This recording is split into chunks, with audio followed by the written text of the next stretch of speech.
오늘 본문의 말씀을 가지고 하나님의 명령과 사울 왕의 불순종이라는 제목으로 함께 말씀 나누도록 하겠습니다. 새벽이지만 우리 옆에 있는 분들 보시면서 하나님의 말씀에 순종하는 성도가 됩시다 인사했으면 좋겠습니다. 하나님의 말씀에 순종하는 성도가 됩시다. 예, 인사하면서 깜짝 놀라시는 분들이 있는 것 같아요. 저 얼굴이 아닌데 이제 그러나 이미 다 새벽에 얼굴을 본 이상 괜찮다고 생각합니다. 오늘이 특별 새벽 기도의 15일 차입니다. 이제 한 주간 남았습니다. 힘을 내시고 하나님께서 새벽마다 부어주시는 은혜의 몸을 맡기시고 매일매일 허락하시는 이 놀라운 사랑과 은혜를 풍성히 누릴 수 있는 저와 여러분들이 다 되시길 주님의 이름으로 간절히 축원합니다. 특별히 기도의 응답을 허락해 주시라고 열심히 기도하시고 또 몸이 아픈 분들 또 마음의 병들이 혹시 있으신 분들이 계시다면 이 말씀을 듣는 가운데 하나님 만지심을 경험하고 또 치유되어지고 회복되어지는 놀라운 역사가 여러분 삶 가운데 일어나시길 축원합니다. 오늘의 말씀을 간략하게 먼저 살펴보면 이 하나님께서 사무엘을 통해서 이 사울 왕에게 명령하시는 장면이 나오게 됩니다. 이 출애굽 당시에 이스라엘을 대적했던 이 아말렉 사람들을 쳐서 그들과 그들의 모든 소유를 완전히 진멸하라라는 하나님의 메시지가 떨어졌습니다. 그리고 그 말씀대로 사울은 군대를 모았고요. 또 아말렉을 치러 나가게 됩니다. 결국 승리를 얻게 되었죠. 하지만 하나님의 이 명령대로 행하지 아니하고 아말렉 왕이었던 아각을 살려두었습니다. 또 좋은 육축을 살려둠을 통해서 하나님의 명령에 온전히 순종하지 않았다라는 것을 우리는 오늘 본문을 통해서 알게 됩니다. 자, 그렇다라고 한다면 오늘 본문 말씀을 통해서 하나님께서 우리들에게 주시는 교훈이 과연 무엇인지 함께 생각해 보는 시간을 갖도록 하겠습니다. 오늘 본문 1절을 보게 되면 이렇게 말씀을 시작합니다. 우리 같이 한번 1절 읽어보도록 하겠습니다. 사무엘이 사울에게 이르되 여호와께서 나를 보내어 왕에게 기름을 부어 그 백성 이스라엘 위에 왕을 삼으셨은즉 이제 왕은 여호와의 말씀을 들으소서. 아멘. 자, 사울이 하나님의 기름 부음을 받고 초기에 블레셋과의 전투 중에서 이 제사장의 직무를 이 본인 왕이 해서는 안 될 것을 하게 되는 것을 보게 됩니다. 제사장 직무를 침해하는 죄를 범한 것이 이 사무엘상 13장에 나오고 있는데요. 그리고 사무엘로부터 이 사울의 통치가 길지 못할 것이라는 이 경고의 메시지를 받은 적이 있습니다. 그리고 나서 여러 해가 흘렀습니다. 이 사무엘상 14장과 15장 사이가 그냥 읽어보면 아무 내용이 없이 넘어가는 것 같지만 이 구약 학자들은 한 14장에서 15장으로 넘어가는 이 시간을 23년 정도로 추정하고 있습니다. 그래서 어쨌든 오랜 기간 동안 이 사울 왕과 하나님의 말씀을 증거하는 사무엘 간에 전혀 교류가 없었다라는 것이에요. 인간적인 관계가 소원해졌다라는 것은요, 결국 사울이 하나님과의 관계도 소원해졌다라는 것을 의미합니다. 이런 상황 속에서 사무엘이 23년이라는 시간의 공백을 깨고 이 사울 왕에게 나타나서 다시 하나님의 말씀을 전하게 되는 것을 보게 되죠. 근데 그 하나님의 말씀을 증거하게 된 것은 하나님의 말씀을 증거하라고 말씀하셨기 때문에 그 말씀대로 그 명령대로 나아갔던 것을 보게 됩니다. 그래서 오늘 본문 2절과 3절을 보게 되니까 이렇게 말씀하는데요. 우리 같이 한번 2절과 3절 읽어보겠습니다. 만군의 여호와께서 이같이 말씀하시기를 아말렉이 이스라엘에게 행한 일 곧 애굽에서 나올 때에 길에서 대적한 일을 내가 추억하노니 지금 가서 아말렉을 쳐서 그들의 모든 소유를 남기지 말고 진멸하되 남녀와 소아와 젖먹는 아이와 우양과 약대와 나귀를 죽이라 하셨나이다. 아멘.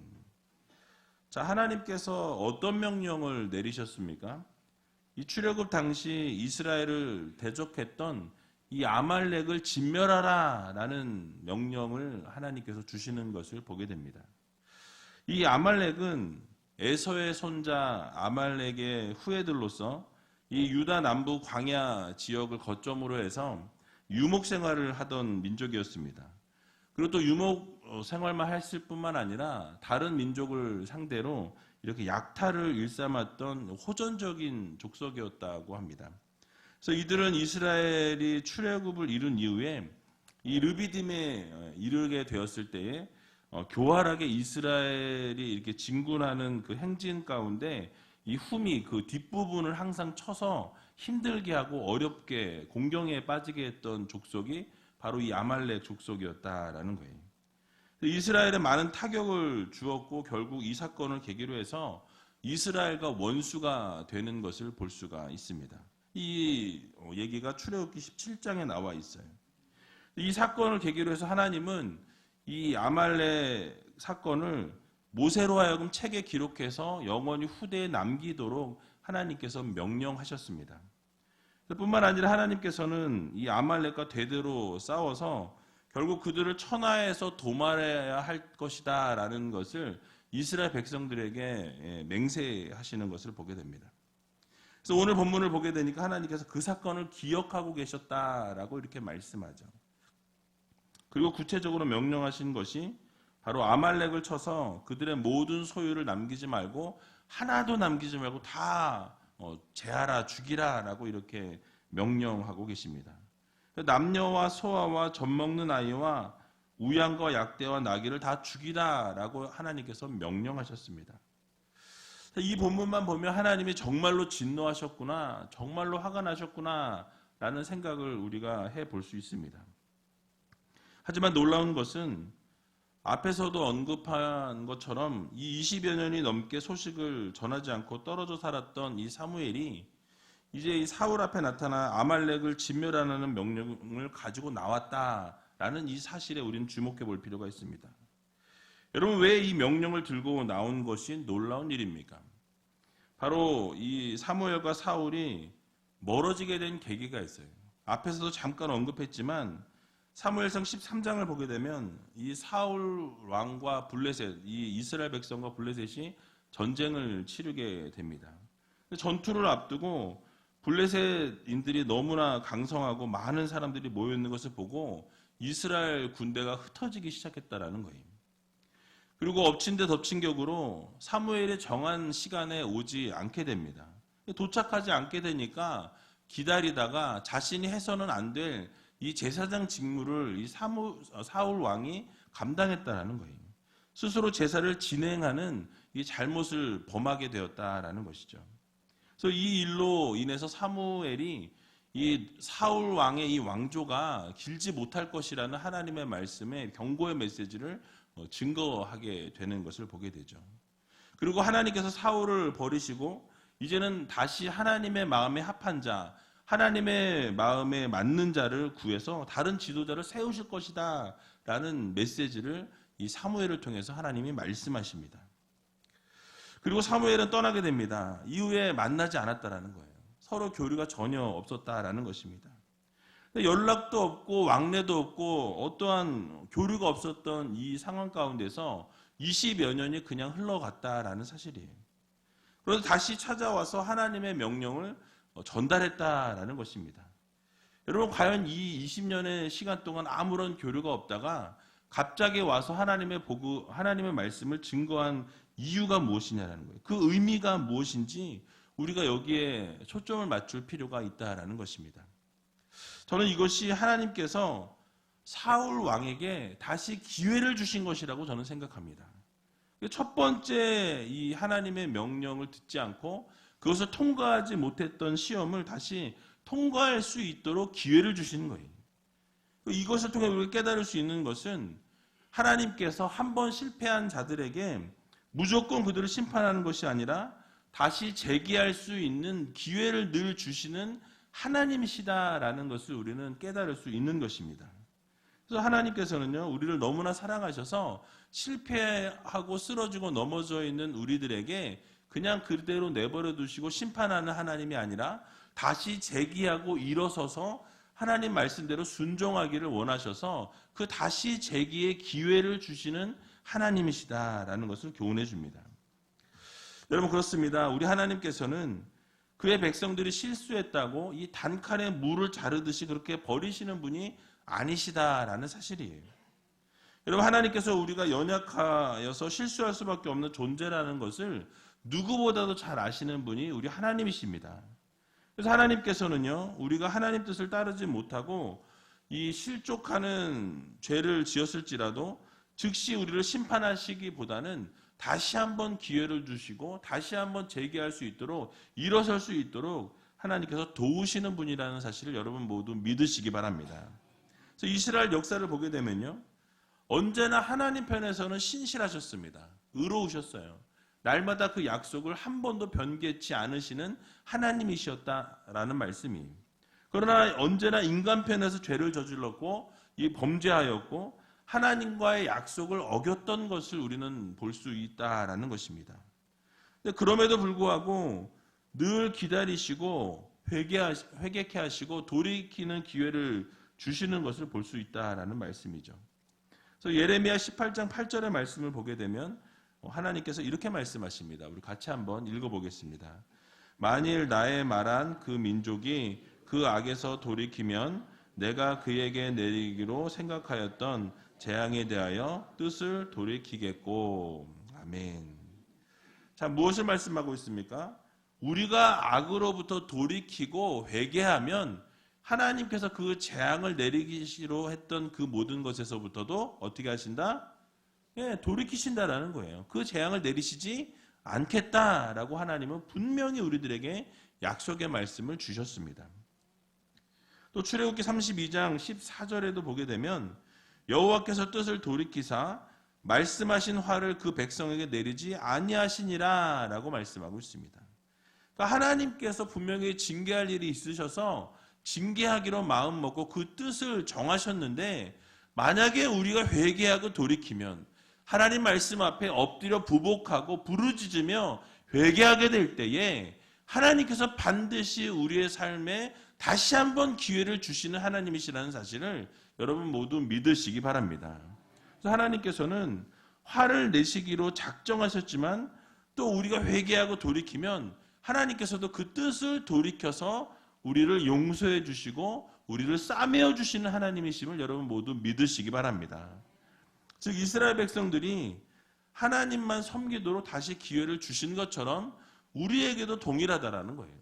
여러분들에게도 동일한 은혜를 주시고 여러분들이 만약에 하나님 앞에 나와 회개하고 돌이키게 되면, 하나님 말씀대로 순종하게 되면 반드시 하나님께서 모든 것들을 회복시켜 주시고 모든 그 죄로부터 용서해 주신다라는 이 사실을 여러분 모두 기억하시기 바랍니다.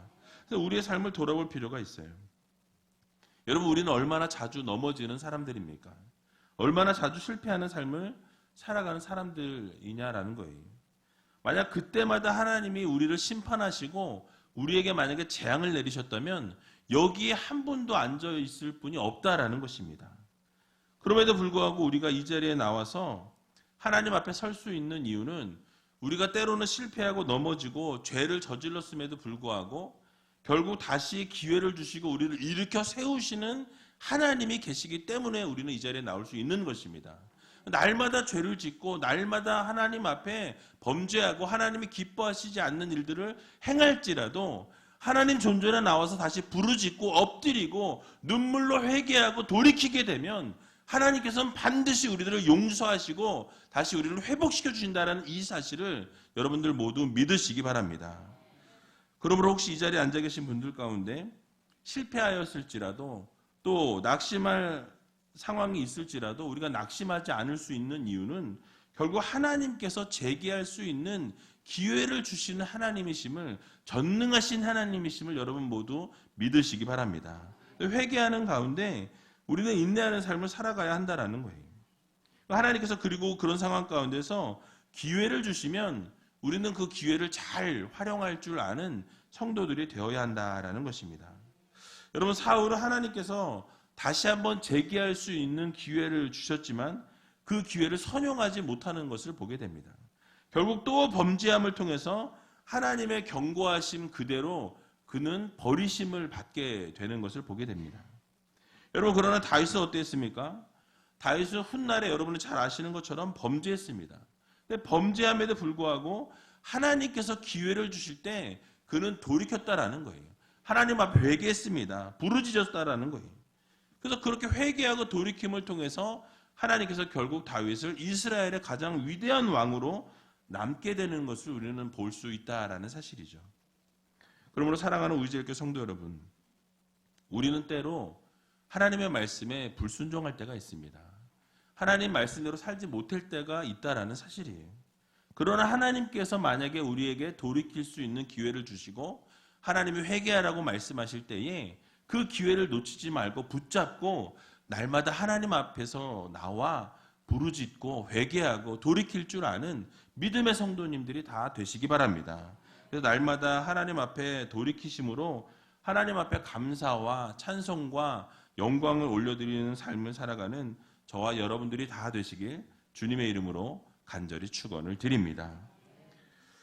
이제 사울이 하나님께서 이 명령하신 대로 이 아말렉과 전쟁을 하기 위해서 백성들을 소집했습니다. 그리고 이 아말렉과 함께 전쟁을 치르게 되는데요. 이 오늘 본문에 보니까 아말렉 성에 골짜기에 복병하였다라고 말씀하죠. 그리고 사울이 했던 일이 있습니다. 사울이 그곳에서 어떤 일을 했냐면 본문 6절을 보게 되니까 이렇게 말씀합니다. 우리 같이 한번 6절 읽어보도록 하겠습니다. 사울이 겐 사람에게 이르되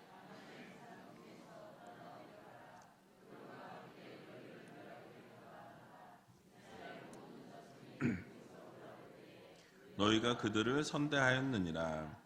이에 겐 사람이 아말렉 사람 중에서 떠나니라. 아멘. 자, 무엇을 말씀하고 있습니까?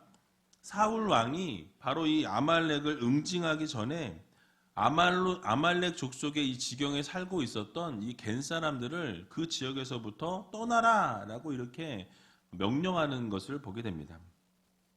이것은 아말렉 사람들이 멸망을 당할 때에 그들과 함께 멸망당하는 것을 방지하기 위해서 이렇게 조치했던 것입니다. 자, 그렇다면 왜 하나님께서 이 겐 사람들을 보호하고자 하셨을까요? 여러분, 그것은 겐 사람들이 이 모세의 장인이었던 이드로가 바로 이 겐 사람이었습니다. 같은 혈통이었다라는 거예요. 이스라엘 백성들이 출애굽할 때 이스라엘을 대적했던 아말렉과는 다르게 이 겐 사람들은 이스라엘을 도왔던 사람들이었습니다. 또 그들은 이스라엘 공동체에 이미 합류했기 때문에 사실상 어떻게 보면 이스라엘 백성과 한 형제나 다름이 없었다라는 사실이에요. 그러니까 말하자면 아말렉 사람들을 악인으로 우리가 생각해 본다면 겐 사람들은 의인이었다라고 이렇게 말씀을 드릴 수가 있는 것입니다. 그래서 하나님께서 이 의로운 자들이었던 겐 사람들과 또 악한 자들이었던 아말렉 사람들을 함께 멸망시킬 수 없었다라는 말씀이죠. 결국 그래서 하나님께서는 이 겐 사람들은 아말렉 사람들로부터 이 구원해 내시는 것을 보게 됩니다. 이 사실을 우리는 통해서 의인과 악인을 하나님께서는 함께 멸망시키지 않으신다라는 것을 우리는 깨달을 수 있습니다. 사실 이 땅에 우리가 살아가면서 악인들과 함께 살아갑니다. 근데 겐 사람들이 아말렉 사람들과 살아갔던 것처럼 우리도 이 세상 가운데에서 이 세상 사람들과 함께 어울려서 살아가는 것은 죄가 아니라는 거예요. 왜냐하면 삶의 터전 함께 공유하고 있기 때문에 그렇습니다. 그러나 이 세상 살아가면서 이 성도와 불신자 또 의인과 이 악인이 함께 산다고 해서 아무런 구분이 없는 것은 아니라는 거예요. 구별된 삶을 살아가야 한다는 것입니다.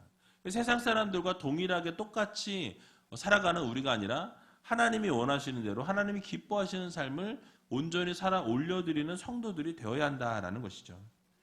결국 한 밭에서 곡식과 함께 가라지가 자라게 되는 것을 보게 됩니다.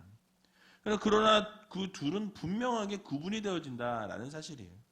여러분 잘 아시는 것처럼 농부가 추수 때 어떻게 합니까? 가라지는 거두어서 어디로? 불 사른다라고 말씀하죠. 알곡은 거두어서 창고에 둔다라고 성경은 말씀합니다. 그래서 분명히 가는 곳이 다르다라는 거예요. 성도와 불신자가 가는 곳이 다르다라는 것입니다. 결국 하나님께서 알곡들은 거두어서 곳간 안에 두시고 이 쭉정이들은 어떻게 합니까? 불에 태우신다라고 성경은 말씀하고 있다라는 거예요. 여러분, 이와 마찬가지로 하나님께서는 의인과 악인이 함께 섞여서 이 세상을 살아가고 있지만 분명히 이들을 구분하고 계신다라는 말씀이에요. 악인과 의인을 함께 멸망시키지 않는다라는 말씀인 것입니다. 이런 사실을 이 룻의 이 구원 사건을 통해서 우리는 확인할 수 있습니다. 창세기 18장을 보게 되면 하나님께서 이 죄악이 관영했던 소돔과 고모라를 멸망시키시기로 작정하실 때 그 계획을 아브라함에게 알리십니다. 그때 소돔 땅에 이 아브라함의 조카였던 롯이 살고 있었어요. 결국 아브라함이 이 하나님 앞에 나와서 의인과 악인을 함께 멸망시키는 것은 옳지 않다라고 하나님 앞에 부르짖습니다. 불가하다라고 말씀드릴 때에 하나님께서는 그것을 받으시고 결국 조카 롯을 살려주시는 것을 우리가 보게 되죠. 결국 우리는 구별된 삶을 살아야 한다라는 것을 잊지 말아야 합니다. 그러니까 함께 살고는 있지만 우리는 하나님의 자녀라는 것, 의로운 자라는 것, 구별된 삶을 살아야 한다라는 것, 우리는 이것을 꼭 기억해야 할 것입니다. 성도로서의 구별된 삶을 살아감을 통해서 우리는 하나님으로부터 칭찬받고 인정받는 성도들이 되어야 한다라는 말씀입니다. 그래서 오늘 하루를 살아갈 때에도 구별된 삶을 살아가시고 하나님이 기뻐하실 일들을 행하시고 세상의 흐름대로 그대로 따라가는 우리가 아니라 하나님이 기뻐하시는 아름다운 삶의 모습을 올려드릴 수 있는 저와 여러분들이 다 되시길 주님의 이름으로 간절히 축원을 드립니다. 마지막으로 오늘 본문 7절에서 9절을 보게 되면 이렇게 말씀합니다. 우리 같이 한번 읽어보도록 하겠습니다. 사울이 하윌라에서부터 애굽 앞 술에 이르기까지 아말렉 사람을 치고 아말렉 사람의 왕 아각을 사로잡고 칼날로 그 모든 백성을 진멸하였으되 사울과 백성이 아각과 그 양과 소의 가장 좋은 것 또는 기름진 것과 어린 양과 모든 좋은 것을 남기고 진멸기를 즐겨 아니하고 가치 없는 낮은 것은 진멸하니라. 아멘. 자, 결국 하나님께서 아말렉의 모든 것을 다 진멸하라라고 명령하셨음에도 불구하고 이 아말렉 왕이었던 아각을 사로잡게 되는 것을 보게 됩니다. 그리고 양과 소의 모든 좋은 것 또는 기름진 것과 어린 양을 다 남겼다라고 이렇게 말씀하고 있는 것을 보게 되죠. 불순종했다라는 거예요. 여러분, 왜 이 사울과 백성들이 하나님의 뜻을 어기면서까지 이 아각과 좋은 짐승들을 남겨놨을까요? 왜 살렸냐라는 거예요. 여러분, 그것은 저는 욕심이라고 봅니다. 욕심 때문에 그랬던 거예요. 아말렉 왕 아각을 죽이지 않고 살린 것은 자기들의 승리를 우리가 승리했다라는 것을 이 오랫동안 기리기 위해서, 즉 명예에 대한 욕심인 거예요. 내가 이 일을 행했다. 내가 이 모든 아말렉을 다 진멸했지만 이 왕을 내가 사로잡아서 이렇게 딱 했다라는 것을 보이고 싶은 그런 명예의 욕심을 가지고 있었다라는 사실입니다. 또 좋은 짐승을 남겼다라는 것은요, 이 물질에 대한 욕심이에요. 그 물질에 대한 욕심, 그 좋은 것을 보니까, 좋은 짐승들을 보니까 이것을 그냥 죽이기 너무 아깝다라는 생각이 들었던 것입니다. 결국은 욕심이 하나님의 말씀을 거스르게 하는 결정적인 요인이었다라는 것이에요. 여러분, 그렇습니다. 욕심은 우리가 하나님의 말씀에 순종하는데 상당한 걸림돌이 됩니다. 우리 마음속에 우리의 욕심이 자리 잡고 있으면 하나님이 명령하시고 하나님이 말씀하셔도 그것이 잘 들리지 않는다라는 거예요. 그 말씀대로 순종하기가 너무너무 어렵다라는 것입니다. 결국은 우리가 불순종하게 되는 이유가 우리의 욕심 때문에 하나님 말씀에 불순종하게 된다라는 것입니다. 그러므로 우리 모두는 우리의 욕심을 내려놓아야 한다라는 거예요. 여러분, 하나님보다 더 귀한 것이 우리의 삶에 있어서는 안 된다라는 것입니다.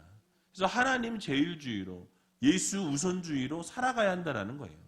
그래서 God first의 삶, 그러니까 하나님이 먼저, 항상 하나님이 먼저라는 삶을 우리가 살아내야 한다라는 것입니다. 그래서 하나님의 말씀에 불순종하게 될 때 우리가 기회가 주어졌음에도 불구하고 돌이키지 않게 되면 결국 하나님으로부터 버림을 받게 된다라는 사실을 우리는 반드시 깨달아야 할 것입니다. 그래서 여러분, 이 분명히 기회를 주셨음에도 불구하고 그 기회를 놓쳤던 사울, 결국 어떠한 삶을 사게 됩니까? 비참한 최후를 맞이하게 되는 것을 보게 됩니다. 그래서 이 사울의 삶을 우리가 기억하면서 우리의 인간적인 생각과 어떤 인간적인 계산, 인간적인 욕심은 하나님 앞에 다 내려놓을 줄 아는 그런 성도님들이 다 되시기 바랍니다. 그래서 우리가 세상과 어울려 사는 우리가 아니라 이 정욕을 따라서 삶을 살아가는 우리가 아니라 이 구별된 삶을 살아갈 줄 아는 그런 우리제일교회 모든 성도님들이 다 되시기 바랍니다. 결국 우리가 그렇게 하나님 말씀을 따르게 될 때에 전적으로 100% 순종하며 삶을 살아가게 될 때에 결국 우리의 삶을 하나님께서 책임져 주신다라는 것. 결국 하나님이 가장 기뻐하시고 즐거워하시는 삶을 살아가게 된다라는 이 사실을 믿으시고 우리의 모든 욕심을 내려놓고 전적으로 하나님 말씀에 순종하고 복종할 줄 아는 저와 여러분들이 다 되시길 주님의 이름으로 간절히 축원을 드립니다.